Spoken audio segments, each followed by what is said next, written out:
Bonjour, dans cette vidéo, je vais rapidement te présenter la bonne rédaction et la bonne utilisation du théorème de Thalès.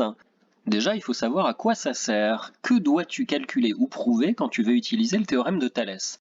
Eh bien, le théorème de Thalès sert à calculer une longueur, ça se trouve ici. Et pour calculer une longueur, il n'y a pas que Thalès, il y a aussi le théorème de Pythagore, il y a aussi la trigonométrie, mais dans cette vidéo, on va se concentrer sur le théorème de Thalès. Pour cela, il faut avoir des droites parallèles et connaître déjà trois longueurs dans la figure. Voyons un exemple. On dit sur cette figure que les droites rouges sont parallèles.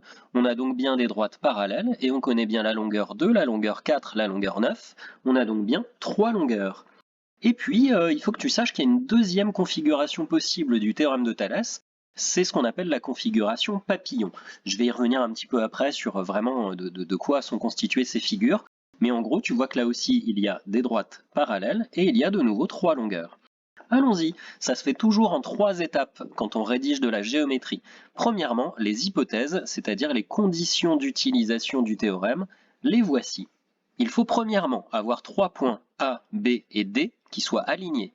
Et puis également, il faut trois autres points A, C et E, ici par exemple, qui sont également alignés. On n'oublie pas le plus important, c'est de dire que on a BC et DE qui sont parallèles.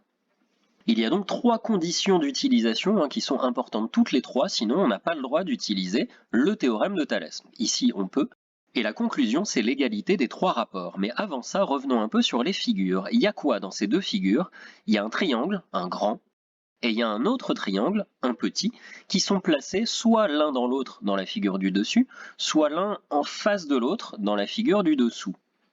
Et pour écrire les fractions intervenant dans l'égalité de Thalès, nous allons utiliser uniquement les côtés de ces deux triangles.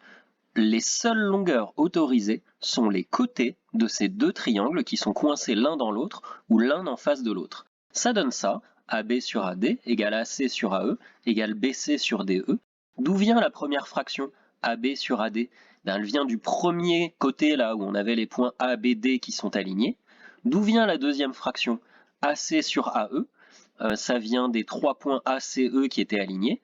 Tu notes bien à chaque fois qu'on fait le petit triangle divisé par le grand triangle. Et enfin, dernière fraction, elle provient des deux droites qui sont en fait parallèles. Donc c'est les côtés des deux triangles qui correspondent aux droites parallèles. En fait, ces trois fractions, on peut les inverser toutes les trois et bien sûr faire le grand triangle divisé par le petit triangle. Ça marche tout à fait de la même manière. Allez, je fais un petit peu de place, donc je garde uniquement la première figure, mais ça se fait de la même façon si jamais on a quelque chose qui ressemble à la deuxième. Il faut remplacer maintenant par les valeurs numériques. Donc cette égalité des trois rapports, on remplace, on connaît AB qui est égal à 2, on connaît DE qui est égal à 9, et on connaît aussi la longueur AD qui est égale, attention, à 2 plus 4. Il faut additionner ici les longueurs qui sont données sur la figure, et on trouve 6. Une fois qu'on a ça, on repère les fractions dont on va avoir besoin pour faire un produit en croix. Alors souviens-toi, il faut connaître trois longueurs pour en trouver une quatrième avec le théorème de Thalès. Donc la fraction qui va servir à rien du tout, c'est la fraction qui se trouve au milieu là, parce qu'on connaît aucune de ces deux longueurs. Celle-là, elle dégage. Et on va garder uniquement le 2 sixièmes égale BC divisé par 9, et grâce à ça, on va pouvoir utiliser les produits en croix qui nous donnent BC égale 2 fois 9 divisé par 6, c'est-à-dire 3. J'insiste sur les trois étapes, les conditions d'utilisation, ABD aligné, ACE aligné et les parallèles, la propriété utilisée, le théorème de Thalès, et enfin la conclusion, la bonne formule, c'est vraiment là qu'est la clé du théorème de Thalès, savoir écrire correctement les trois fractions égales. On termine avec les produits en croix.